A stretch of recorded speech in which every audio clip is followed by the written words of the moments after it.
الحمدللہ والصلاة والسلام علی رسول اللہ وعلی آلہ وصحبہ وموالا۔ محترم بھائیوں اور بہنوں، السلام علیکم ورحمۃ اللہ وبرکاتہ۔ آج کا جو درس ہے اس میں ہم جانیں گے رمضان کے مسائل اور احکامات، خاص طور پر روزہ کے مسائل اور احکامات کیا ہیں۔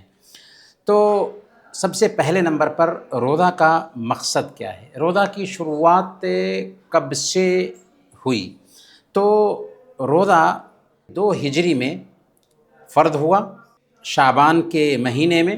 اس طریقے سے اللہ کے نبی صلی اللہ علیہ وسلم کو آپ کی زندگی میں 9 رمضان کے روزہ رکھنے کا موقع ملتا ہے۔ روزہ کا مقصد کیا ہے؟ قرآن کریم کو آپ پڑھیں گے تو اللہ تعالیٰ نے قرآن کریم میں بیان فرمایا، سورہ البقرہ کی آیت نمبر 183 میں، یا ایھا الذین آمنوا کتب علیکم الصیام کما کتب علی الذین من قبلکم لعلکم تتقون۔ اے ایمان والو، تم پر روزے فرض کیے گئے ہیں جس طرح تم سے پہلے کے لوگوں پر روزے فرض کیے گئے تھے۔ مقصد کیا ہے؟ تاکہ تمہارے اندر تقوی آ جائے۔ تقوی کا مطلب ہم نے کل بھی بتایا تھا کہ ہمارے اندر اللہ کی نگرانی کا احساس آ جائے، موٹے لفظوں میں، یعنی ہم اکیلے میں ہوں لیکن وہاں پر بھی یہ احساس آ جائے کہ کوئی ہے جو ہماری نگرانی کر رہا ہے، فرشتے ہیں جو ہماری باتوں کو نوٹ کر رہے ہیں، ہمارے اعضاء و جوارح بھی کل قیامت کے دن ہمارے خلاف گواہی دیں گے، یہاں تک کہ یہ دھرتی بھی ہمارے خلاف گواہی دے گی۔ یہ دراصل تقوی کا مفہوم ہے، اور جب ہمارے اندر یہ احساس پیدا ہو جاتا ہے کہ اللہ تعالیٰ کے پاس ہم جواب دہ ہیں اور ہماری ایک ایک بات نوٹ کی جا رہی ہے، تو اس کا اثر یہ ہوتا ہے کہ ہم جو کچھ بھی کرتے ہیں یہ سوچ کر کے کرتے ہیں کہ یہ کام صحیح ہے یا صحیح نہیں ہے۔ تو روزہ کی فرضیت کیسے عمل میں آئی؟ روزہ کی فرضیت 3 مرحلے میں عمل میں آئی۔ سب سے پہلے شروع میں یہ تھا کہ روزہ رکھیں یا نہ رکھیں، آپشن تھا، لیکن بعد میں یہ آپشن ختم کر دیا گیا۔ دوسرے مرحلے میں یہ تھا کہ رات میں اس وقت تک کھا پی سکتے تھے جب تک سو نہ جائیں، اگر سو جاتے یا آنکھ لگ جاتی تو اس وقت کھانا پینا بند کر دینا ہوتا تھا۔ آخری جو مرحلہ آیا اس میں یہ حکم رکھا گیا کہ فجر کے وقت سے سورج ڈوبنے تک کھانے پینے سے خود کو روک لینا ہے۔ روزہ کے پیلرز کیا ہیں؟ روزہ کے 2 پیلرز ہوتے ہیں۔ پیلرز کسے کہتے ہیں؟ پیلر کہتے ہیں کہ جس کے بغیر اس چیز کا وجود ہی ممکن نہ ہو۔ تو روزہ کے 2 پیلرز ہوتے ہیں جو 2 رکن کہلاتے ہیں۔ پہلے نمبر پر نیت کرنا، اور دوسرے نمبر پر فجر کے وقت سے سورج ڈوبنے تک کھانے پینے سے خود کو روک لینا۔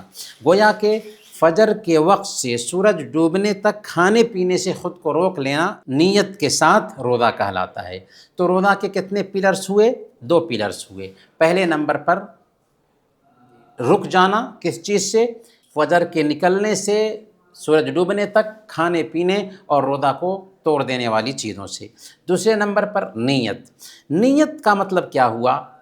نیت دل کے ارادہ کو کہتے ہیں، یعنی جو دل میں ارادہ بنتا ہے اسی ارادہ کا نام نیت ہے۔ اسی لیے نیت کے الفاظ بولے نہیں جائیں گے، نیت کے الفاظ بولے نہیں جائیں گے۔ ہم نماز کے لیے جاتے ہیں، اس کے لیے اللہ کے نبی صلی اللہ علیہ وسلم نے کوئی نیت کا لفظ نہیں بتایا۔ ہم زکوٰۃ دیتے ہیں، ہم روزے رکھتے ہیں، یہاں تک کہ ہم حج کرتے ہیں، ہر ایک کے لیے کوئی نیت کے الفاظ نہیں بتائے گئے ہیں۔ روزہ رکھنے کے لیے بھی اللہ کے نبی صلی اللہ علیہ وسلم نے نیت کا کوئی لفظ نہیں بتایا، حالانکہ نیت کرنا ضروری ہے، ہر دن نیت ہونی چاہیے، لیکن دراصل نیت دل کے ارادہ کا نام ہے۔ جس ارادے سے ہم سحری کھاتے ہیں وہی نیت ہے۔ اسی لیے اگر کوئی آدمی لفظ میں نیت کرتا ہے تو علماء نے کہا کہ یہ بدعت ہے، یہ صحیح نہیں ہے۔ لفظ سے ہم نیت کر کے اللہ کو بتانا کیا چاہ رہے ہیں؟ اللہ تعالیٰ تو ہمارے دل کی حالت کو جان رہا ہے۔ فرض روزے کے لیے نیت فجر سے پہلے ہونی چاہیے، لیکن نفلی روزے کے لیے فجر سے پہلے نیت کا ہونا ضروری نہیں، لیکن نفلی روزے کے لیے نیت کا ہونا ضروری نہیں ہے۔ فجر کے وقت ہی، دن میں کسی بھی وقت نیت کی جا سکتی ہے، ظہر سے پہلے۔ روزہ کن لوگوں پر فرض ہے؟ تو سب سے پہلے روزہ کے فرض ہونے کے لیے مسلمان ہونا ضروری ہے۔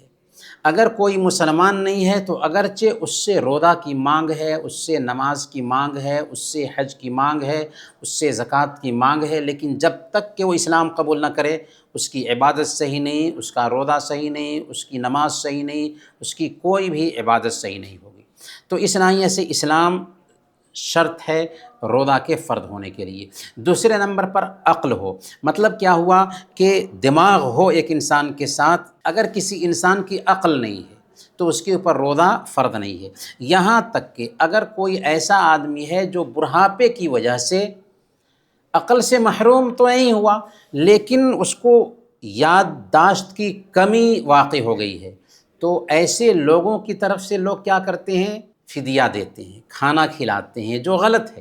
اس کے اوپر روزہ ہی فرض نہیں رہا، کیونکہ جو یادداشت ہو جائے اس کے اوپر روزہ ہی فرض نہیں رہا، وہ بھی ایسے لوگوں میں شامل ہو جاتا ہے جس کے پاس عقل نہیں ہے، تو اس سے نماز کی بھی مانگ نہیں ہے، روزے کی بھی مانگ نہیں ہے۔ یہ جو غلطی ہے اس کو صحیح کرنا چاہیے۔ تیسرے نمبر پر روزہ کے فرض ہونے کے لیے بالغ ہونا ضروری ہے۔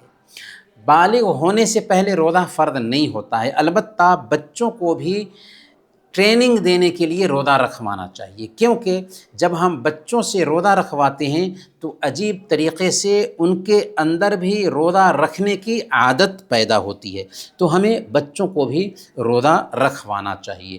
چوتھے نمبر پر ایک آدمی اپنے ملک میں ہو، اگر کوئی آدمی سفر پر ہے تو اس کے اوپر روزہ فرض نہیں ہے، البتہ مسافر کی 3 حالت ہو سکتی ہے۔ مسافر کی کتنی حالت ہو سکتی ہے؟ 3 حالت ہو سکتی ہے۔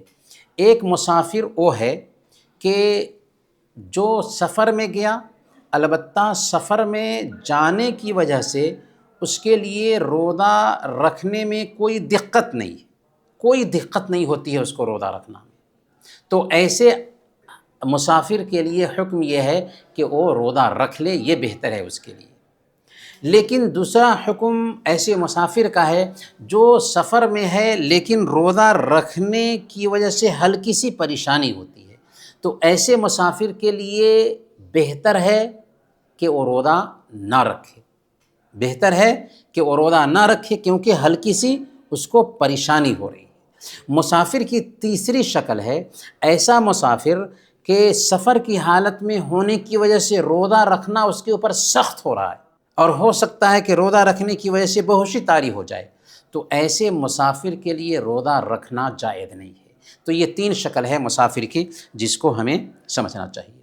تیسرے نمبر پر طاقت ہو۔ طاقت سے مراد کیا ہے؟ کہ صحت اس کو حاصل ہو، یعنی بیمار نہ ہو۔ اگر بیمار ہے تو اس کے اوپر روزہ فرض نہیں ہے، لیکن بیمار کی بھی 3 شکل ہوتی ہے۔ پہلا بیمار وہ ہے جس کو سردی کھانسی ہو، جس کی وجہ سے ایک انسان بیڈ پر نہیں گرا، تو کیا وہ روزہ چھوڑ سکتا ہے؟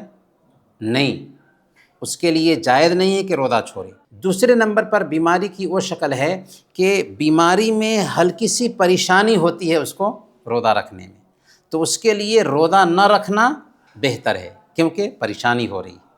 اچھا، بیماری میں سخت پریشانی ہوتی ہے تو گویا کہ اگر روزہ رکھے گا تو اپنے آپ کو ہلاکت میں ڈال دے گا، تو ایسے بیمار کے لیے روزہ رکھنا حرام ہے، ناجائز ہے۔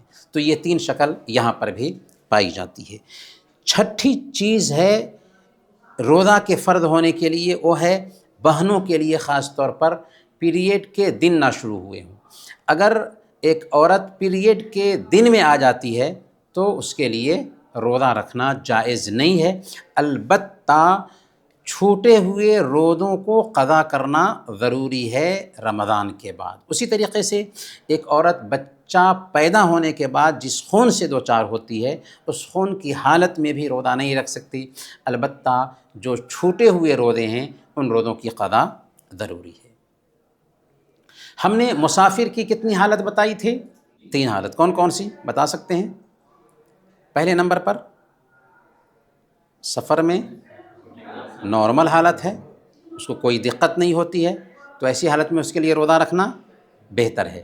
دوسری شکل مسافر کو سفر کی حالت میں ہلکی سی پریشانی ہوتی ہے تو اس کے لیے روزہ نہ رکھنا بہتر ہے۔ مسافر کو تیسری شکل یہ ہے کہ بہت زیادہ پریشانی ہوتی ہے تو اس کے لیے روزہ رکھنا حرام ہے، جائز نہیں ہے، اس کو چاہیے کہ افطار کرے۔ تو یہ 3 شکل ہے۔ اچھا، روزہ تبھی کوئی آدمی کھول سکتا ہے عذر کی وجہ سے، سفر کی وجہ سے، جب کہ وہ سفر کے لیے نکل جائے اور شہر کی آبادی سے باہر ہو جائے۔ مجھے کل سفر کرنا ہے تو میں سحری نہ کھاؤں، چلے گا؟ نہیں چلے گا۔ ہمیں اس دن بھی روزہ کی نیت کرنی ہوگی۔ ہو سکتا ہے سفر نہ ہو سکے، اگرچہ فلائٹ کا سفر ہو، تو اس دن بھی روزہ کی نیت کرنی ہے۔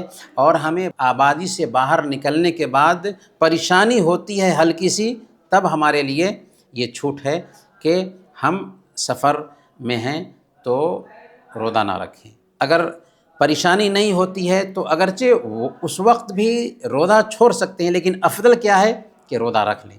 ہلکی سی پریشانی ہوتی ہے تو افضل یہ ہے کہ ہم روزہ چھوڑ دیں، اور اگر زیادہ پریشانی ہوئی تو روزہ رکھنا حرام ہوگا۔ اور مریض اور بزرگ کے حالات کیسے بتائے ہم نے؟ مریض کی 2 شکل ہوتی ہے، ایک مریض جس کو شفا پانے کی امید ہو، اور دوسرا مریض ایسا ہے جس کو شفا پانے کی امید نہ ہو۔ تو جس مریض کو شفا پانے کی امید ہے اس کی 3 شکل ہوتی ہے۔ پہلی شکل یہ ہے کہ بیماری نارمل ہے، سردی کھانسی ہے، تو اس میں روزہ رکھنا ضروری ہے۔ دوسری شکل یہ ہے کہ بیماری کی وجہ سے ہلکی سی تکلیف آتی ہے تو اس میں روزہ نہ رکھنا بہتر ہے۔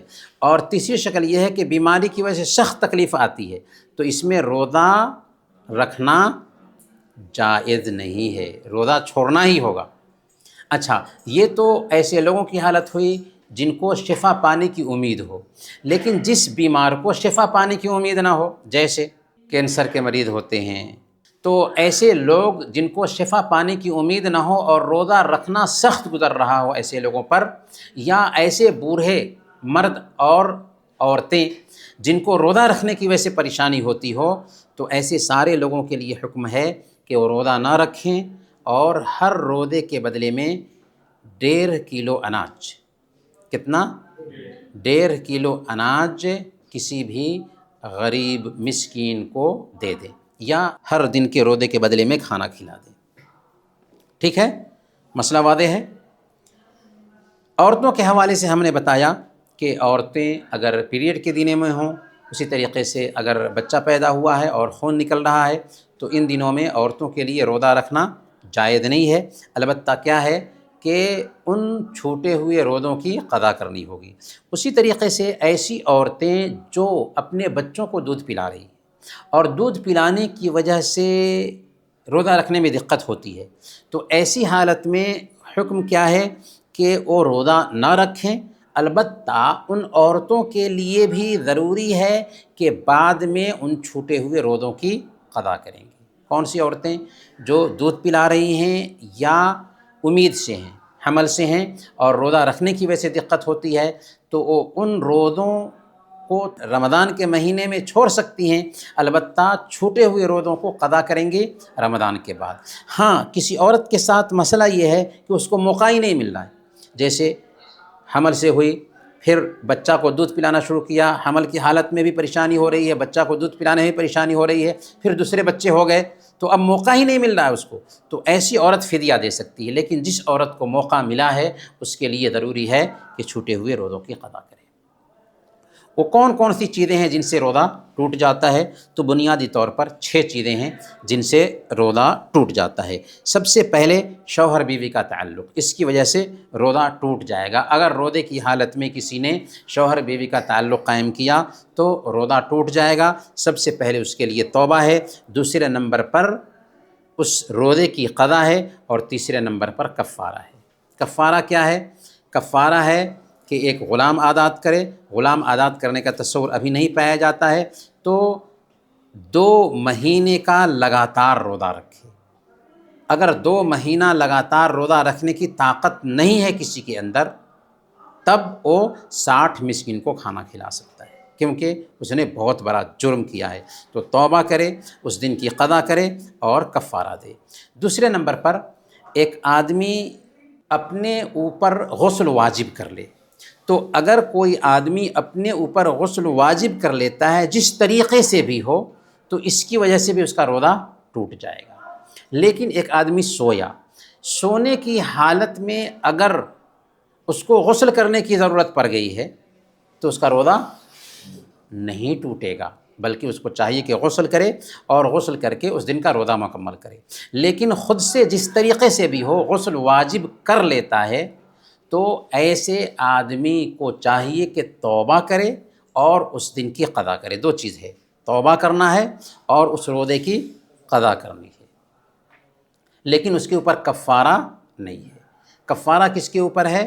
جو شوہر بیوی کا تعلق قائم کرتا ہے روزے کی حالت میں۔ تیسرے نمبر پر جان بوجھ کر کھانا پینا۔ اگر کوئی آدمی بھول کر کے کھا پی لے، یہاں تک کہ بھر پیٹ بھی کھا لیتا ہے، تو اس کی وجہ سے اس کا روزہ نہیں ٹوٹتا، لیکن جان بوجھ کر کے کوئی کھا پی لیتا ہے تو اس کی وجہ سے اس کا روزہ ٹوٹ جائے گا۔ چوتھے نمبر پر کھانے پینے کی جیسی چیزیں، کھانے پینے کی جیسی چیزیں جیسے ایک آدمی کو طاقت کا انجیکشن دیا جائے، تو اگر طاقت کا انجیکشن دیا جاتا ہے تو طاقت کے انجیکشن کی وجہ سے بھی اس کا روزہ ٹوٹ جائے گا۔ پانچویں نمبر پر جان بوجھ کر کے قے کرنا، جان بوجھ کر کے قے کرنے سے بھی روزہ ٹوٹ جاتا ہے۔ لیکن اگر جان بوجھ کر کے قے نہیں کیا، قے آ گئی، زیادہ کھا لیا تھا جس کی وجہ سے کیا ہوا، قے آ گئی، تو روزہ ٹوٹ جائے گا؟ نہیں۔ اللہ کے نبی صلی اللہ علیہ وسلم نے بیان فرمایا کہ جس کو قے آ جائے اس کا روزہ نہیں ٹوٹتا، اور جس نے جان بوجھ کر کے قے کیا ہو اس کو چاہیے کہ اس دن کی قضا کرے۔ اسی طریقے سے چھٹے نمبر پر ایک عورت کے پیریڈ کا دن شروع ہو جائے یا ایک عورت کو بچے پیدا ہو جائیں تو اس سے بھی روزہ ٹوٹ جائے گا، کیونکہ اس کے بعد بلڈ آنا شروع ہو گیا ہے۔ تو ڈائلیسس کے مریض کا بھی وہی حکم ہے کہ ان کو کیا کرایا جاتا ہے، خون چڑھایا جاتا ہے، تو اس کی وجہ سے کیا ہو جائے گا، ان کا روزہ ٹوٹ جائے گا۔ اور ڈائلیسس کا مریض ہے تو اس کو روزہ رکھنا بھی نہیں چاہیے۔ سحری اور افطار کے آداب، اللہ کے نبی صلی اللہ علیہ وسلم نے بیان فرمایا تسحروا فإن فی السحور برکہ، سحری کھایا کرو کیونکہ سحری کھانے میں برکت ہے۔ سحری کھانے میں برکت ہے، اس لیے سحری کھانا چاہیے۔ سحری کا سب سے بہتر وقت کون سا ہے؟ سحری کا سب سے بہتر وقت یہ ہے کہ آدمی اذان سے کچھ منٹ پہلے سحری سے فارغ ہو، یہاں تک کہ 50 آیتیں پڑھ لیں تو اذان ہو جائے، یہ سب سے بہتر وقت ہے۔ ایسا نہیں کہ 12 بجے رات میں سحری کھا لیا اور سو گئے، یہی ہماری سحری ہو گئی، یہ طریقہ صحیح نہیں ہے۔ سحری کھانا چاہیے، اس میں برکت ہے، اور اس کو سحری کہیں گے بھی نہیں۔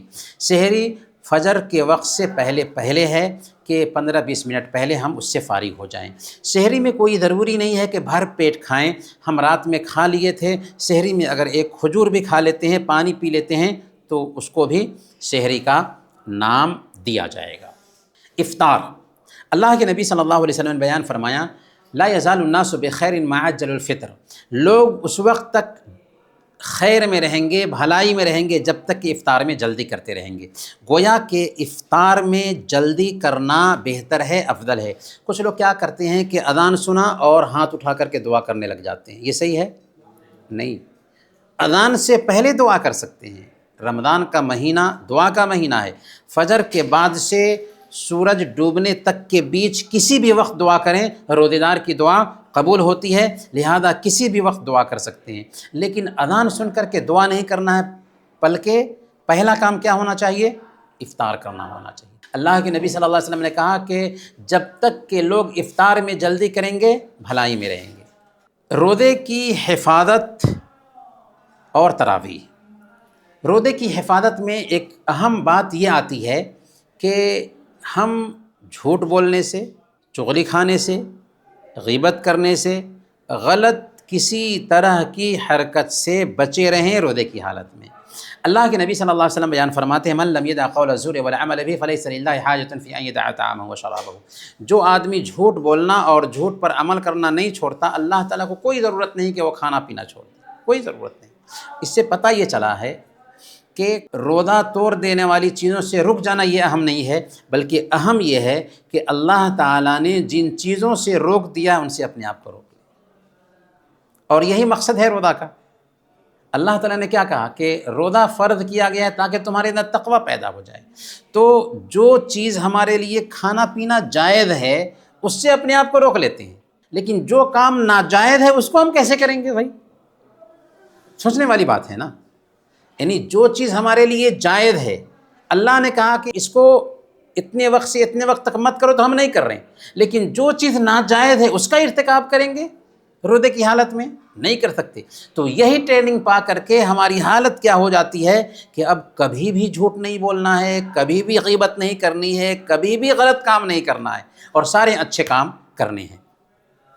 اور تراویح کے حوالے سے ایک اہم بات یہ دھیان میں رکھنی ہے، اللہ کے نبی صلی اللہ علیہ وسلم نے بیان فرمایا، من قام مع الامام حتی ینصرف کتب له قیام اللیل، جو آدمی امام کے ساتھ قیام کرتا ہے یہاں تک کہ امام لوٹ جائے تو اس کو پوری رات قیام کرنے کا ثواب ملتا ہے۔ مطلب کیا ہوا؟ مطلب یہ ہوا کہ ہمیں چاہیے کہ امام کے ساتھ تراویح شروع کریں اور امام کے ساتھ ہی تراویح ختم کریں، یہاں تک کہ امام اگر وتر کی نماز ادا کرتا ہے تو ہم اس نیت سے نکل نہیں سکتے کہ ہم رات کے تیسرے پہر میں وتر کی نماز پڑھنے والے ہیں، نہیں، آپ کو ثواب سے محروم کر دیا جائے گا۔ آپ اگر امام کے ساتھ ہی وتر کی نماز سے فارغ ہوتے ہیں تو آپ کو پوری رات قیام کرنے کا ثواب مل گیا۔ سمجھ میں آیا نا؟ تو ہمیں کیا کرنا چاہیے؟ امام کے ساتھ وتر کی نماز سے فارغ ہونا چاہیے، ورنہ جتنی دیر نماز پڑھیں اتنا ہی ثواب ملے گا۔ پوری رات ثواب اس کو ملتا ہے جو مکمل امام کے ساتھ نماز شروع کرتا ہے اور امام کے ساتھ ہی تراویح کی نماز ختم کرتا ہے۔ یہ کچھ مسائل تھے روزہ کے حوالے سے جن کو ہم نے آج کی مجلس میں جانا ہے۔ اللہ تعالیٰ سے دعا کرتے ہیں کہ اللہ تعالیٰ ہم سب کو اخلاص کے ساتھ اور ایمان کے ساتھ روزہ رکھنے کی توفیق عطا فرمائیں۔ آمین۔ وصلی اللہ علی نبینا محمد وعلی آلہ وصحبہ۔